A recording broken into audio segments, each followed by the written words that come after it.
Hey, salut! Moi, c'est Marie-Soleil. Moi, c'est Angèle, on est d'Accès Transport Viable.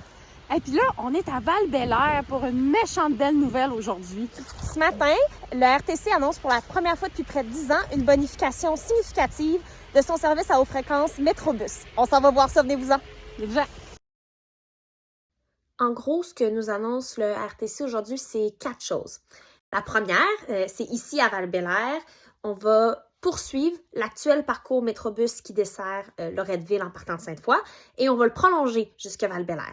Ce qui est vraiment immense parce que ça veut dire que 5500 nouveaux ménages vont avoir accès à ce parcours-là haute fréquence aux 15 minutes et pas seulement à des parcours réguliers ou des express en heure de pointe. La deuxième chose que le RTC annonce, c'est à peu près en même temps un déploiement pour le mois d'août, comme le Métrobus, c'est l'ajout du Flexibus dans le secteur de Cap-Rouge. Le Flexibus, vous l'avez peut-être déjà vu, c'est un petit véhicule, c'est du transport à la demande. Ça veut dire qu'on utilise dans des secteurs qui sont moins denses, dans des secteurs périphériques, un plus petit transport que les gens peuvent commander sur leur téléphone et qui arrive, le nom le dit, à la demande. Troisième chose, le RTC annonce qu'il va déployer 50 nouvelles stations avec 500 nouveaux vélos dans plusieurs secteurs et il élargit le secteur de vélo. On parle de Saint-Louis dans le coin de Sainte-Foy, on parle de Saint-Rodrigue, les Jésuites dans le coin de Charlesbourg, on parle de Vanier, on parle de Mézeray, des secteurs où ça fait longtemps que les citoyens et citoyennes avaient hâte de recevoir à vélo.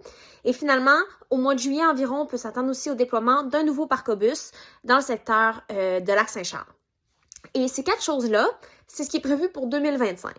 Mais il faut savoir que le RTC a dévoilé, vous l'avez peut-être vu, mais si vous l'avez manqué, il a dévoilé à l'automne dernier, à l'automne 2024, un plan de développement sur 4 ans. Donc, chaque année, cette année en 2025, puis ensuite en 2026, en 2027, en 2028, il va ajouter un nouveau Métrobus, une nouvelle zone desservie par Flexibus, une nouvelle zone ou plusieurs nouvelles zones desservies pour à vélo et des nouveaux parcobus. Donc, à terme, l'objectif, c'est vraiment d'ajouter des nouveaux services dans la périphérie.